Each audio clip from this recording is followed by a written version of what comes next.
Having just released Gran Turismo 6 ahead of the launch of the PS4, Sony promised to scratch racing enthusiasts' next-gen racing itch with a brand new IP, DriveClub.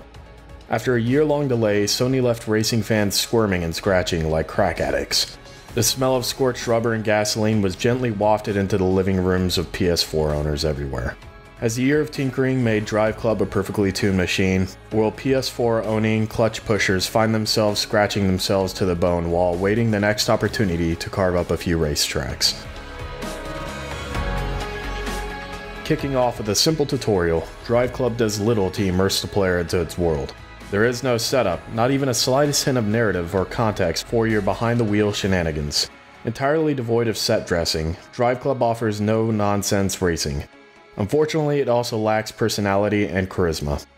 If Forza Horizon is like watching Top Gear, DriveClub is like watching Motor Week on PBS.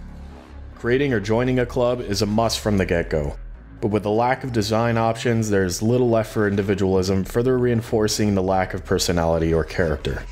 As level progression is made to your profile and club, new cars and designs are unlocked.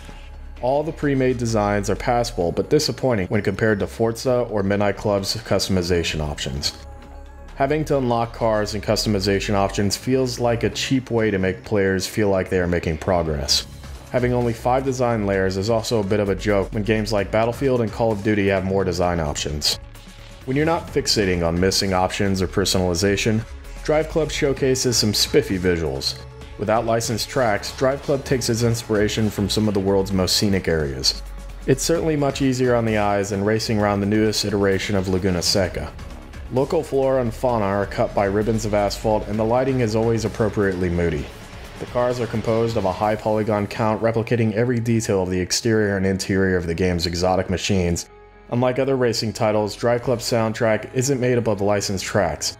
Instead, developer Evolution makes do with a few original tracks, remixing them multiple times. By default, the music is muted, which is uncommon for the genre, but if you prefer the mechanical symphony of a combustion engine, then that's not such a bad thing.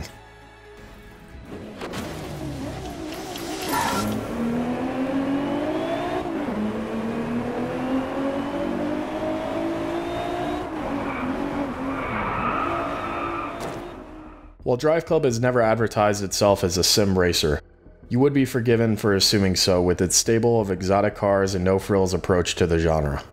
The reality, though, is that it's a game that leans more toward the arcadey feel. Most of the cars handle in a similar fashion, and the sense of speed is much like the Need for Speed and Burnout series. Unlike most modern racers, the option to upgrade cars' performance is absent in DriveClub, which is a major disappointment since the features set in DriveClub are so short. Expect an uninspired lineup of modes such as drift, race, and time trials, with social challenges scattered across the tracks. With only just over 50 cars, there isn't much to keep you going. If you're a fan of American Muscle or Fast and Furious JDM, pass on this game altogether because the car roster is exclusively European. Unlocking new cars and customization features isn't the only throwback the DriveClub offers. The AI is straight from 2006, with opponents that line up to drive on a nice little line as if they were trailing a pace car, and there's obnoxious rubber banding that sends your foes screaming past you as if propelled by rockets should you stay in first place for more than a few seconds. Likewise, you could probably leave your car idling at the start line while you use the restroom, come back, and earn podium finish because of the rubber banding. While rubber banding is an acceptable means of making racing games feel competitive, when it's as obvious as it is in DriveClub, the whole racing experience is compromised. The many ways in which you're penalized is a pain, especially when you slightly cut a corner or hit an AI opponent.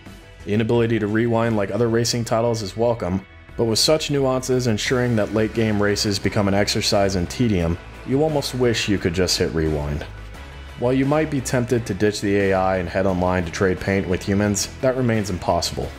Connectivity is wholly unreliable, and a stripped-down free version of the game that was supposed to be delivered to PlayStation Plus subscribers has been delayed indefinitely. Frankly, it's rather embarrassing that DriveClub was released in such a state at all. On PlayStation's blog, there is a post concerning 51 details of DriveClub that were supposed to make it an exceptional game. One of the tracks boasts a flock of 19,000 flamingos. Another features a tea plantation with a sprinkler system that turns on and off at set times of the day. NASA data was used accurately to map the sky, and all clouds are actual 3D models to ensure that they accurately diffuse light from the sun. While all of this is pretty nifty, not a damn one of those things makes DriveClub a good racing game.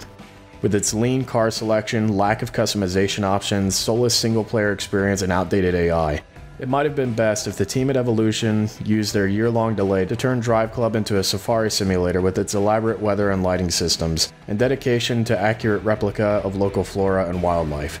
As a racing game, it's just not up to scratch.